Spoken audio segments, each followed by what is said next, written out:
அன்புள்ளம் கொண்ட விருச்சிக ராசி அன்பர்களே, உங்களுக்கு இந்த ஆகஸ்ட் 4லேருந்து ஆகஸ்ட் 10 வரைக்கும் எப்படி இருக்குன்னு பார்க்க போறோம்.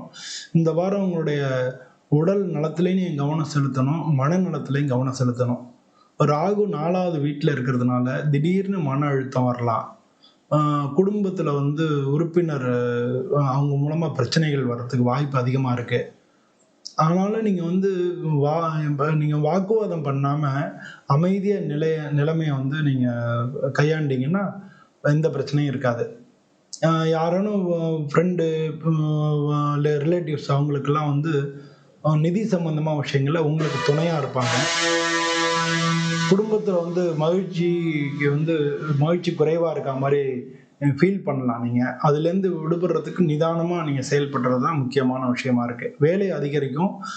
உங்களுடைய ம அதிகாரிகள் அவங்கலாம் அ உங்களுக்கு ஆதரவு குடுப்பாங்க. நீங்க தொழில்நுட்பம் இதெல்லாம் அதுல நீங்க அதனுடைய பயன்படுத்தி நீங்க முன்னேறுவீங்க. உங்களுடைய திறமைய மேல இருக்கிறவங்க, கூட இருக்கிறவங்க எல்லாரும் பாராட்டுவாங்க. ஈடுபாட்டோட செயல்பட்டீங்கன்னா நிச்சயம் லாபம் தான்.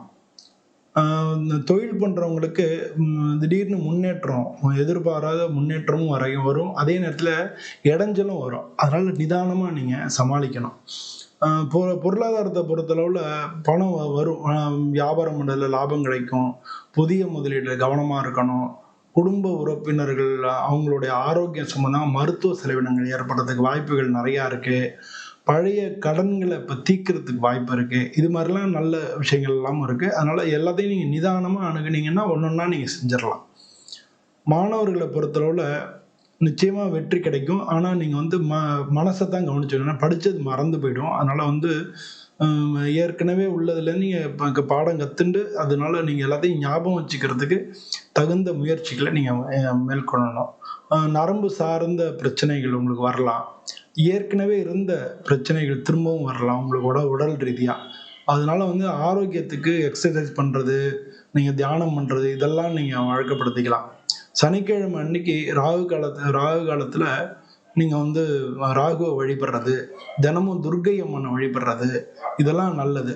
சிவன் வழிபாடும் உங்களுக்கு மிக சிறந்ததா இருக்கும். நன்றி.